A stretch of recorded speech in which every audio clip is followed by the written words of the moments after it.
10 years ago when I was in college, I was offered my first logo design job for $150. I was way underpriced, I didn't know what I was doing, and my client hated all of my work. Over the past decade, I've been hired by dozens of companies to design and rebrand their logos.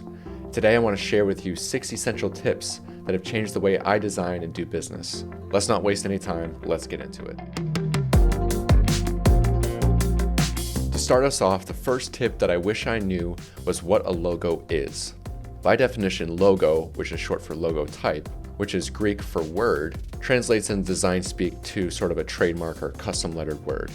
If you were to look at any big name brands, without the context of marketing, celebrity endorsements, fashion, commercials, you would have no idea what these companies sold as products. But what their logos do really well is create a visual mark that is easily identifiable by the public. To help set clear expectations for your client, you can educate them on this. What you talk about in that first meeting is so crucial, which leads us into our second tip. When I first started out, I just assumed that the people hiring me knew what they wanted and it would be enough for me to start designing. What I didn't realize until later is that they actually don't know what they want. They're hiring me to solve a problem, and they don't have the skills or the tools to fix it. Here's a list of questions that I ask every client at our first meeting. These questions are not to look or sound professional. It's to get to the heart of the business. The answers to these questions helps me identify what makes each company unique to their field, which also helps me figure out how to communicate it visually. Once I have the answers to these questions, I'm able to move on to my next tip. You need to research. Hop online and start looking at competitors in their field. Try to find common threads of colors and font types. We've been ingesting marketing from big name players in all industries since birth. And when we see certain arrangements of colors and font types, our brains start to jump to conclusions.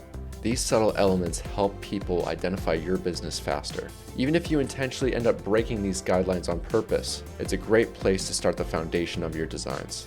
My fourth tip is that you need to get uncomfortable. In your first draft of designs, this is your time to play.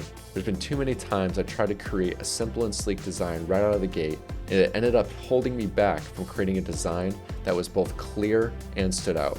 9 times out of 10, the design I love the most, and the one my client ends up picking, is the one where I felt like I had no more ideas, I had nothing left. It's in these uncomfortable moments where your mind begins to design freely. When sharing your first draft of designs, meeting in person is so important. I either drive to their offices or I meet over Zoom at minimum. Once you share your opinion and process, seeing their initial reactions, verbal and nonverbal, to the designs for the first time is crucial information.